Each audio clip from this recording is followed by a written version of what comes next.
भावुक पल और उस जगह की हम तस्वीरें और उस जगह की आवाज आपको सुनाते हैं जहां पर उनकी बड़ी बेटी इस समय मुखाग्नि दे रही हैं। माता और पिता को एक साथ गंवाया है दो बच्चियों ने, और वो दोनों अब आपको इस समय नजर आएंगी। पिता जनरल बिपिन रावत देश के लिए सेनापति रहे, देश के लिए जनरल रहे, लेकिन इनके लिए पिता, इनके लिए सब कुछ, इनके लिए एक मिसाल जो इनको रास्ता दिखाते रहा है हमेशा जीवन में, उसी मार्ग पर आगे चलना है। भीतर की तस्वीरें हम आपको दिखाते हैं जहां पर मुखाग्नि से पहले परिक्रमा कर रही हैं उनकी बड़ी बेटी। और ये 17 तोपों की सलामी 2233 रेजिमेंट, सर्वोच्च सैन्य सम्मान किसी सेनानी के लिए।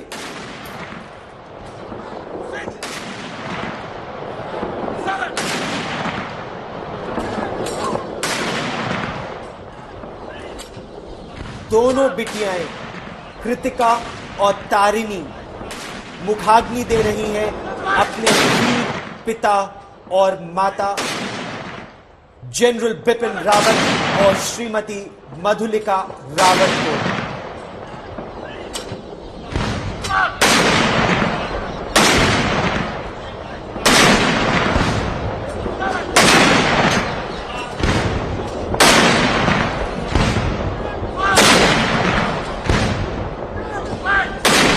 पंचतत्व में विलीन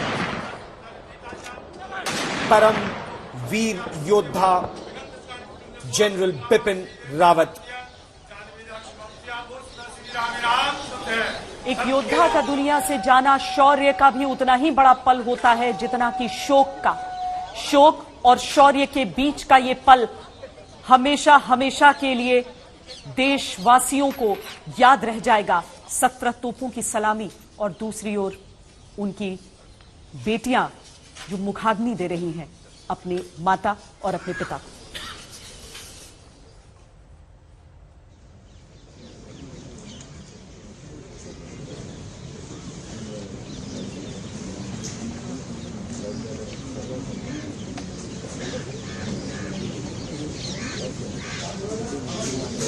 एक बड़ा प्रयास जनरल बिपिन रावत का निरंतर रहा, तीनों सेनाओं को एकीकृत कर, इंटीग्रेट कर थिएटर कमांड को स्थापित किया जाए।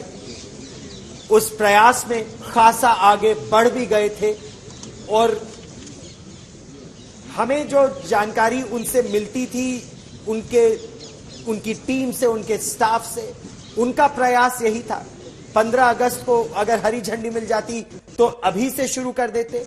26 जनवरी तक वो करना चाहते थे, उसको आगे बढ़ा देना चाहते थे। अब उनको उम्मीद थी कि अप्रैल तक एयर डिफेंस कमांड को बना दिया जाए और फिर मैरिटाइम कमांड को बनाया जाए।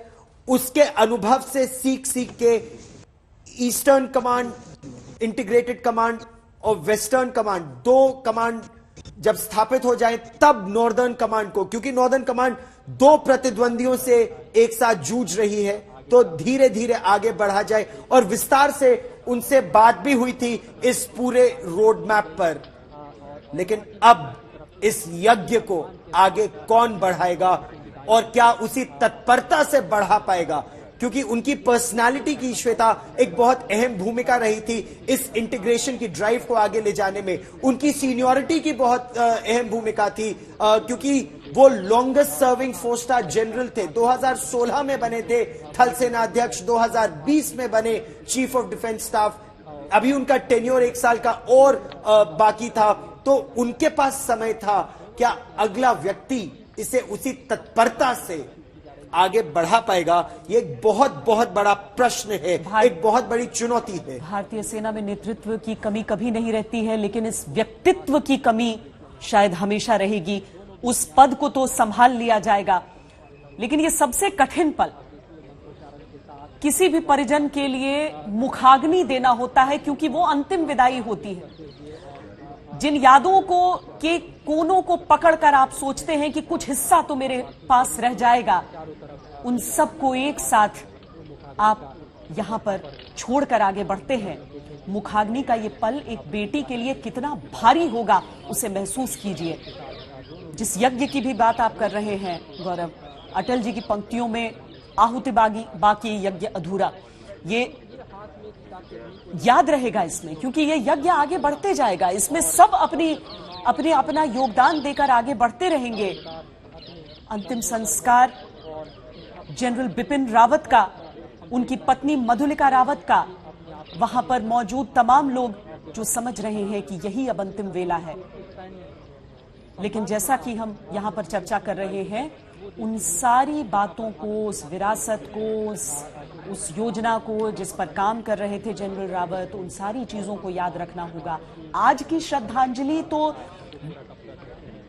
व्यवहारिक श्रद्धांजलि है, लेकिन जो श्रद्धांजलि हमेशा हमेशा के लिए दी जाएगी, वो श्रद्धांजलि है उनकी इस विरासत को आगे बढ़ाते हुए उसे संजोना, उसे संभालना।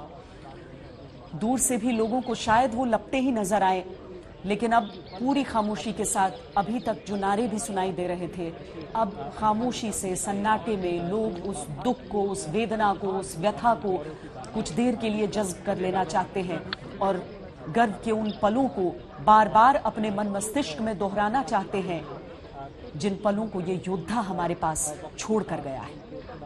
आज तक बांग्ला, जानून सब खबर सबार आगे। সাবস্ক্রাইব করুন আজ তাক বাংলা, বেল আইকন প্রেস করতে ভুলবেন না।